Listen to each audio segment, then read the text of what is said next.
City now, living in my memory. Glance the lights of the city. You were there, with your friend, with your family, with your life. October 1964. Man, that was a banner year for Tokyo. It seemed like the entire world came to town for a visit, and the Japanese were going all out to throw a huge party called the Olympics. But that came with a price, something near and dear to our hearts: Washington Heights.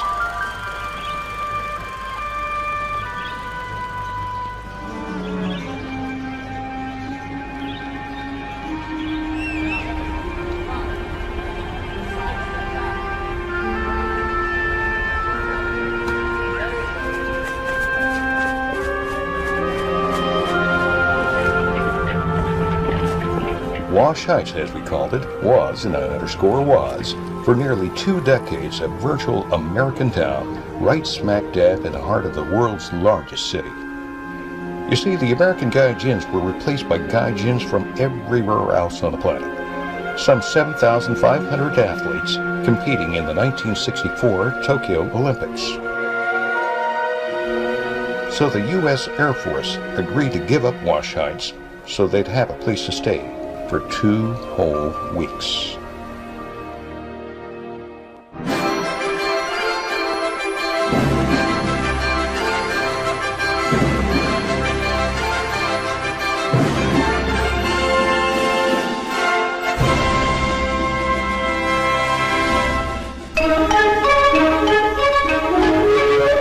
World's biggest city, more than 10 million population and still growing, Tokyo prepares for the first Olympic Games to be held in the Orient. The headquarters of Japan's Olympic Committee is humming these days.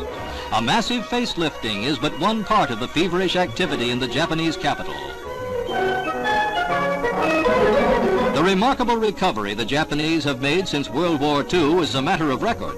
And now they tackle the Olympic Games set for October 64, determined that it give further indication of a revitalized nation.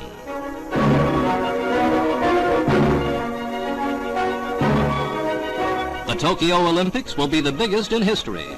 The enlarged national stadium will welcome 7,500 athletes from 100 nations to compete in 20 sports.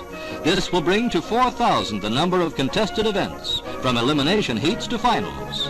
2,000 news media representatives will be on hand to report to the world on the great sports festival.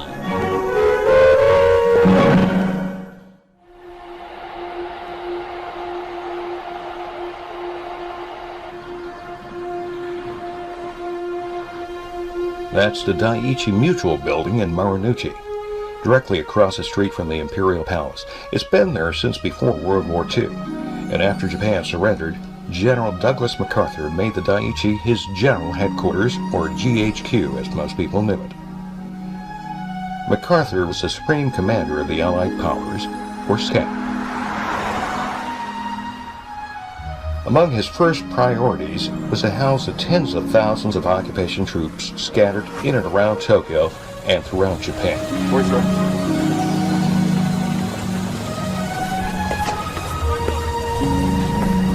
Morning, sir. And soon many of them would be joined by their families from the U.S., wives with children in tow. To that end, from a 6th-floor office overlooking the palace, MacArthur ordered the seizure of all Japanese military installations and requisitioned property from private landowners. Among them, the historic Sano and Imperial hotels.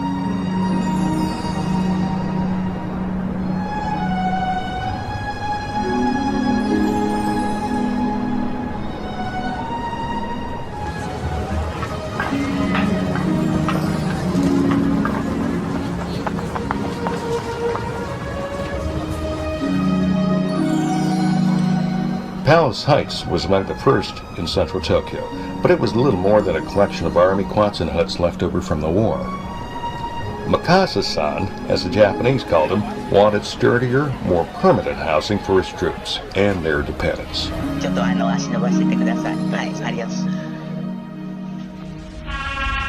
For Washington Heights, he and his staff at GHQ chose the old Yoyogi Imperial Army drill grounds near the Meiji Jingu Shrine. This is where Emperor Hirohito himself used to review his troops. GHQ decided the 228-acre parcel of flat, open land in the center of Tokyo was ideal for a place to build what they envisioned as a virtual American town with Western-style homes and buildings.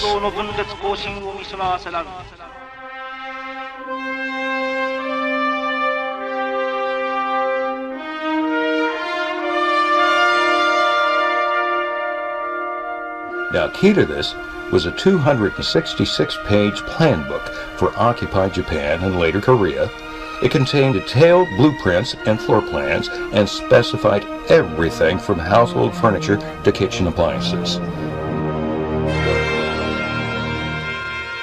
In 1948, I am 11 years old. I have gone with my mother, sister, and brother to join my father, who has been in Tokyo for 2 years and will be there for several more.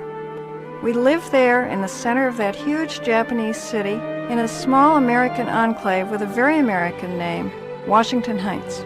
Might as well have been America. It had a complex that resembled a strip mall, where the exchange, a snack bar, the theater, the bowling alley, even places I didn't need, like the teen club, were located all together with a big mall-like parking lot in front. And there was no television, unless you wanted to watch sumo wrestling or I Love Lucy in Japanese.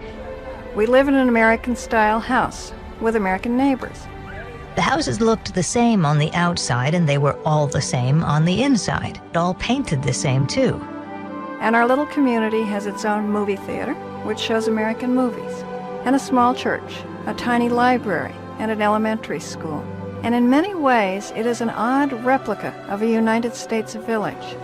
We had a round-faced Japanese cleaning lady, as did all the military families at the time. At 11 years old, I am not a particularly adventurous child, but I've always been curious. Again and again, without my parents' knowledge, I ride my bicycle out the back gate of the fence that surrounds our comfortable, familiar, safe American community because I am curious, and I enter, riding down that hill, area of Tokyo that throbs with life called Shibuya.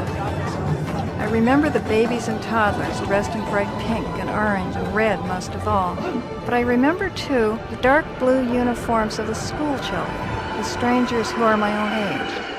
Jay and I had dark, nearly black hair, but Nancy had sunshine yellow hair, and wherever we went, Japanese children in their school uniforms would follow her, like she was the Pied Piper, reaching their hands out to stroke her unimaginably beautiful hair. I wander through Shibuya day after day during those years when I'm 11, 12, and 13. I love the feel of it, the vigor and the garish brightness and the noise. All of it such a contrast to my own life.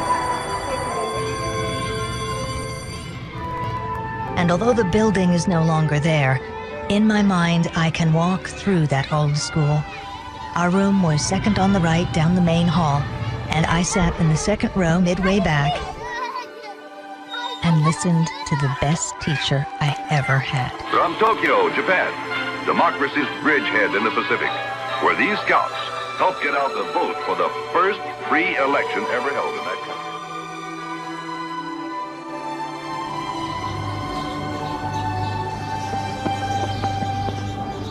We took lessons in sumi, ink drawing, and ikebana, flower arranging.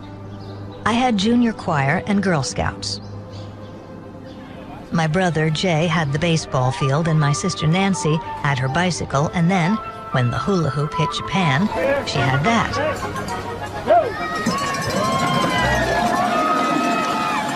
The trip back to Akron was clearly on the minds of these boys back in the summer of '61.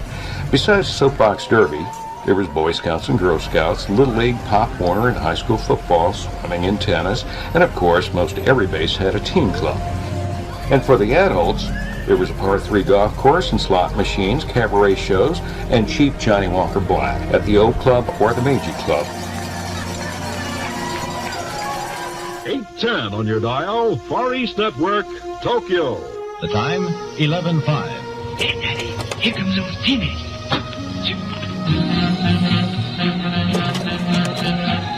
Hi, teenagers. Welcome to this morning's Teenagers Number 8.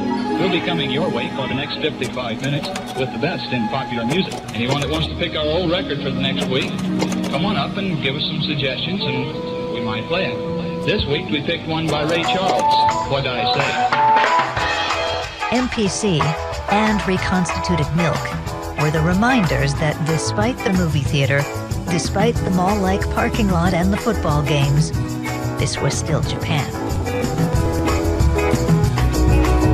Hey, mama, don't you treat me wrong. Come and love you, daddy, all night long, all right now. Hey, hey, hey, hey. By November of 1963, the clock ran out on Washington Heights after nearly 2 decades.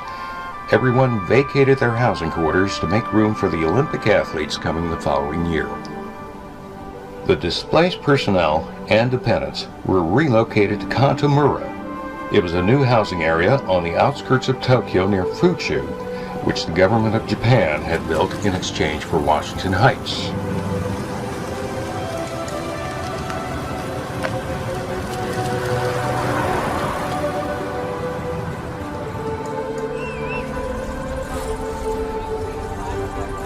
While most of Washington Heights remained intact, at least until after the Olympics, about a third of the housing quarters was leveled to make way for Yoyogi National Gymnasium, a swimming and diving annex, and the new NHK Broadcast Center.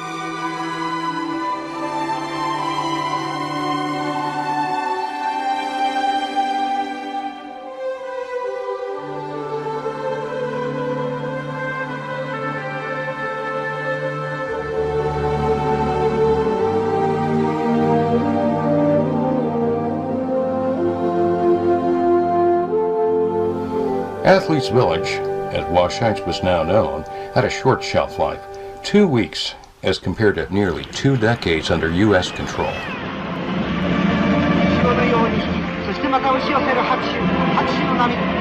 オリンピック始まって以来、この東京大会のような閉会式がかつてあったでありましょうか。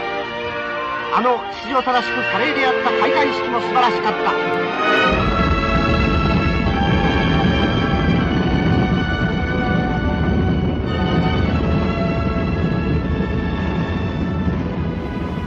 Once the games were over, the demolition crews with their bulldozers and wrecking balls went hard at work removing virtually everything the Americans had built in 1947.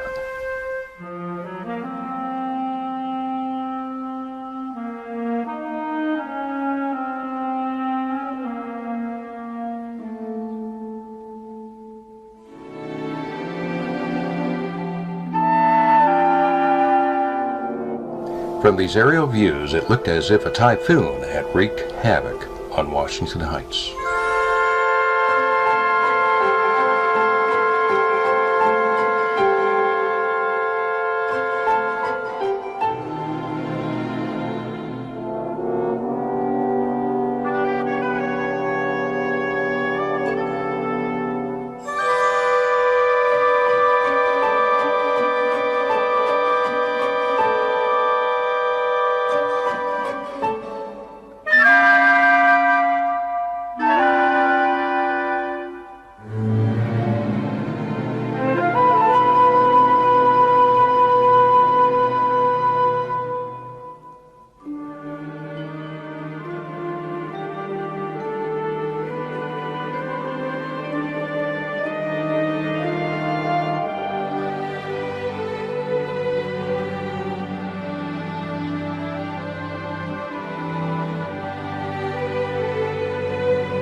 It took yet another 3 years to redevelop that 228 acres into what is now known as Yoyogi Park. Having said that, not everything was erased. Just inside the Harajuku entrance, look to your right down a long path, and tucked against a dense forest of trees, you'll see a small white stuccoed house with a red tile roof and pale green trim. Housing quarters number 257. Now, Japanese officials kept it not so much as a reminder of when the Americans lived here, but as a memorial to the '64 Olympics. It was where the Dutch team had stayed.